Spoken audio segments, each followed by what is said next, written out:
Sanggup pula orang mati berfoto-foto.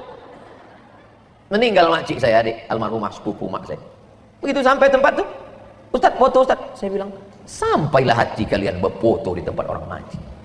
Di mana hati kecil kalian? Itu diam mereka. Banyak orang sekarang pintar, tapi tak pintar merasakan perasaan orang lain.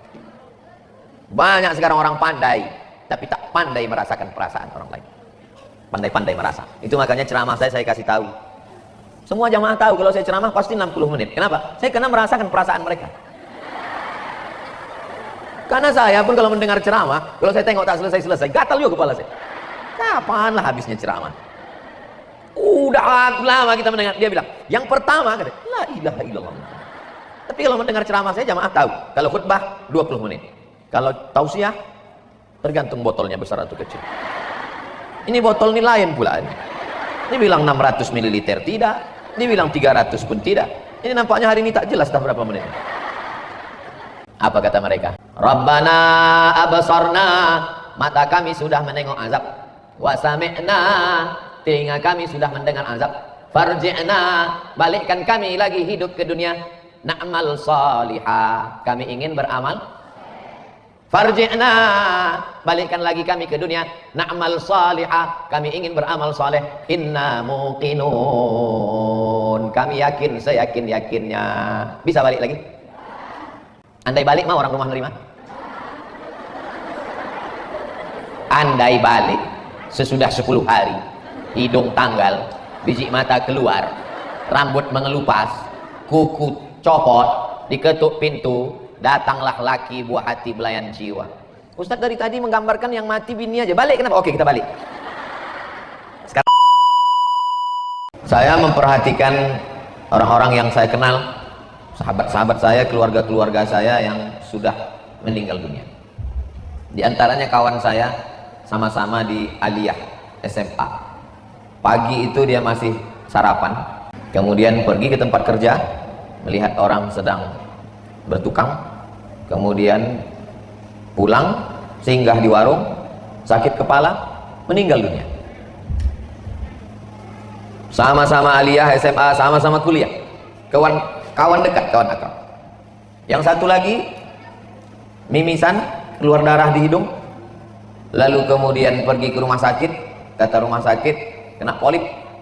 Dia tidak yakin polip, pergi ke Malaka, waktu itu belum COVID. Sampai di sana dicek, kata dokter kanker otak, stadium yang sudah tak tertolong lagi. Kebetulan istrinya sedang hamil.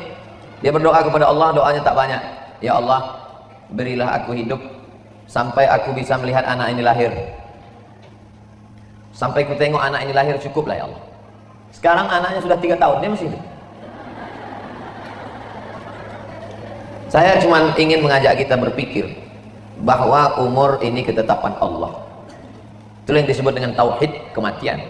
Meyakini akidah yang benar bahwa mati ini kuasa Allah Subhanahu wa ta'ala. Yang disangka meninggal, yang disangka sakit, yang divonis meninggal, tidak meninggal.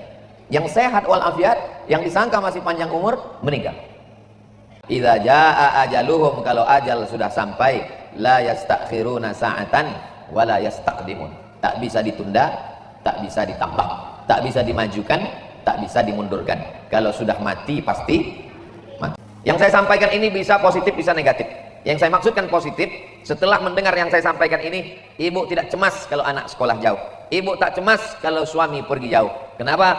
Karena kalau di rumah pun dia duduk sambil minum teh, sambil baca koran, sambil nonton TV pun akan mati juga. Tapi ada efek negatifnya dari yang saya sampaikan ini. Yang tidak memahami dengan baik dan benar, hanya sekedar rasional akal, besok pagi jamaah ini tak mau pakai helm lagi. Semprit sama polisi lalu lintas razia, tanya, ibu tak pakai helm? Kalau mati kata Allah, berhelm pun, dalam helm itu pun mati juga.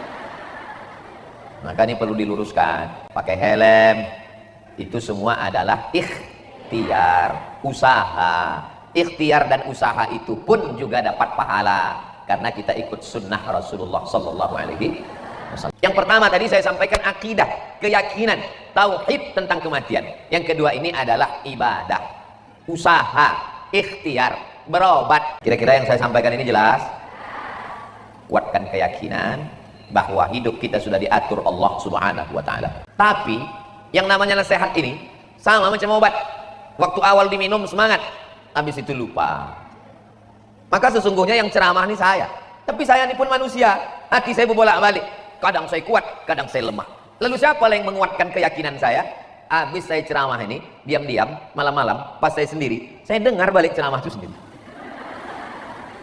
Diam-diam saya dengar. Untuk menceramahi diri sendiri. Jangan cuma pandai bercakap aja Abdul Somad. Sekali-kali dengarkan juga cakap. Tapi kita tidak benar-benar yakin bahwa kita akan mati. Sampai yang mati itu siapa? Kita. Sampai akhirnya kita benar-benar mati, barulah sadar bahwa kita dan kematian itu betul-betul ada. Kalau tidak, kita hanya sekedar sanggup pula orang mati berfoto-foto. Meninggal makcik saya, adik almarhumah sepupu mak saya. Begitu sampai tempat tuh, Ustaz foto Ustaz. Saya bilang, sampailah hati kalian berfoto di tempat orang mati.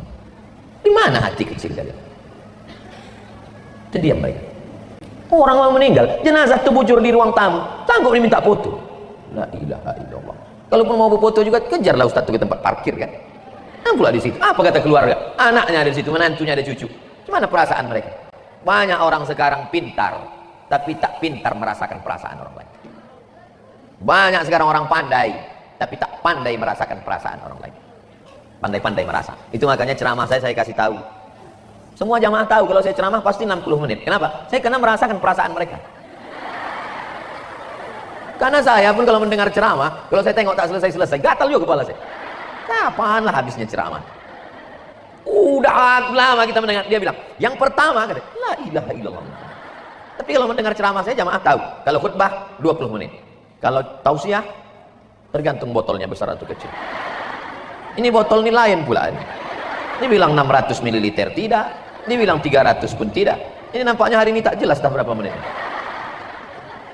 An-nasu niyam. Manusia ini semuanya tidur. Sekarang ini kita semuanya sedang tidur. Orang kalau tidur makin lelap, makin mengigau, makin kuat ngorok, makin ngelantur. Ada yang mimpi jadi orang kaya. Kemana-mana. Berapa harga cincin kau itu? 100 juta. Aku 150. Semua orang kaya mengigau. Yang pejabat-pejabat mimpi jadi pejabat. Kau apa? RT. Laki kau apa? RW. Laki aku kades. Laki aku kades juga, tapi 2 periode. Laki kau bupati. Laki kau gubernur. Saling membanggakan, saling mengangkuhkan, saling menyombongkan. An-nasu niyam. Manusia ini semuanya tidur. Falamma matu, begitu mereka mati, intabahu, barulah mereka terbangun dari tidur panjang. Alimat nafsum ma qaddamat wa akharat. Barulah manusia sadar, rupanya tanganku tak pernah menyapu kepala anak yatim. Rupanya mataku tak pernah menengok Quran. Rupanya telingaku tak pernah mendengarkan tausiah. Rupanya kakiku tak pernah dibawa ke masjid sholat berjamaah. Tapi saat itu penyesalan tak bermakna. Apa kata mereka? Rabbana abasarna, mata kami sudah menengok azab. Wa sami'na, telinga kami sudah mendengar azab. Farji'na, balikkan kami lagi hidup ke dunia. Na'mal salihah, kami ingin beramal. Farji'na, balikkan lagi kami ke dunia. Na'mal salihah, kami ingin beramal saleh. Inna muqinun, kami yakin, seyakin-yakinnya. Bisa balik lagi? Andai balik mau orang rumah nerima? Andai balik sesudah 10 hari, hidung tanggal, biji mata keluar, rambut mengelupas, kuku copot, diketuk pintu, datanglah laki buah hati belayan jiwa. Ustaz dari tadi menggambarkan yang mati bini aja. Balik kenapa? Oke, kita balik. Sekarang laki yang mati. Baliklah laki ibu yang sudah mati. Yang dulu rambutnya ganteng bukan main, burung terbang jatuh. Saking terpukau, bukan licinnya. Saking terpukau. Sekarang dia datang dengan rambut kepala lepas, biji mata tanggal, kuku copot, lidah menjulur, kulit hancur. Diketoknya pintu. Assalamualaikum. Ibu buka pintu. Ada ibu mengatakan, abang duduk bang ya. Ada. Hantu. Hari ini ibu tersenyum. Hari ini ibu boleh tertawa. Nanti malam sebelum tidur ibu ulang balik tausiah. Cari tausiah ini di channel Ustadz Abdul Somad Official. Subscribe, like, share, and comment. share ke kawan-kawan yang tak ikut supaya dia dengarkan. Horor ceramah Ustaz sekali. Kenapa tiba-tiba Ustaz ceramah tentang ini? Yang ingin dicapai dari tausiah ini supaya selesai tausiah ini kita makin rajin sholat duha, makin rajin nyetel jam 2 malam. Selama ini sudah di setel, tapi begitu berbunyi matikan lagi. Sesudah ini bangun sholat, mengambil belanja yang selama ini habis untuk beli yang tak penting, sekarang sisakan 100.000, 200.000, antarkan untuk semen 2 sak, untuk fakir miskin beras segenggam beras 2-3 genggam. Itu tujuan pengajian nih. Selama ini lidah asik mencakapkan orang lain, aib orang lain. Dulu orang sibuk memikirkan anaknya, sekarang semua anak orang dibahas. Anak artis, menantu artis, laki artis, bini artis. Naik darah tingginya gara-gara artis. Itu tujuan pengajian ini, tak lain tak bukan. Sampai pada masanya an-naru yu'raduna 'alaiha, neraka jahanam diperlihatkan ke biji mata mereka, ghuduwan wa 'ashya, pagi, petang, siang dan malam, dipandang sampai akhirnya kita pun hari kiamat menghadap Allah. Hidup di Batam cuman 63 tahun. Tapi di alam barzakh, kalau meninggal tahun 2021, kiamat tahun 2300, berarti di alam barzakh berapa tahun itu? 269 tahun. Kira-kira lebih lama di dunia atau di alam barzakh? Lebih lama di alam barzakh. Bagaimana dengan Abu Lahab yang sudah 1400 tahun yang lalu? Bagaimana dengan Abu Jahal yang sudah 1400 tahun yang lalu? Hidupnya di dunia cuma 63 tahun, tapi azab kubur yang dirasakan pagi, petang, siang, malam, pagi, petang, siang, malam, pagi, petang, siang, malam. Siapa yang membangunkan kami dari tidur kami? Waktu ditiupkan sangkakala, terbangun dia dari kuburnya. Siapa yang membangunkan kami dari tidur kami? Lalu kemudian orang mengatakan, di alam kubur itu kan tidur Pak Ustaz. Nih dalam surat Yasin, siapa yang membangunkan kami dari tidur kami? Sakingkan beratnya azab di akhirat, maka seolah-olah azab kubur itu ringan seperti tidur. Hadza ma wa'adar rahman wa sadaqal mursalin. Inilah yang sudah dijanjikan Allah, bahwa kau akan mati, kau akan diazab, dan kau akan menghadap Allah Subhanahu wa ta'ala. Ketika menghadap Allah, sanggupkah kita ini nanti berkata-kata membela diri? Tidak, mulut terkunci. Al-yawma nakhtimu ala wa tukallimuna aydihim wa tashhadu arjuluhum bima kanu yaksibun.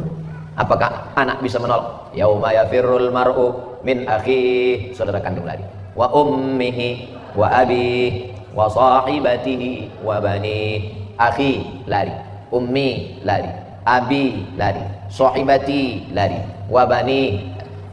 Likulli imri'in minhum yawma idzin sya'nu yughni. Sempat-sempatkanlah baca Quran. Ibu kenapa tak baca Quran? Anak masih kecil. Tapi ibu anak tak kecil lagi, cucu pula kecil. Sempat-sempatkanlah bersedekah. Ibu kenapa tak bersedekah? Anak masih kuliah. Anak ibu tak kuliah lagi, mau kerja menabung untuk nyogok. Sempat-sempatkan, karena sampai masanya nanti karena sampai masanya nanti waktu ada, tapi kesempatan tak ada, karena ruh sudah keluar dari jasad.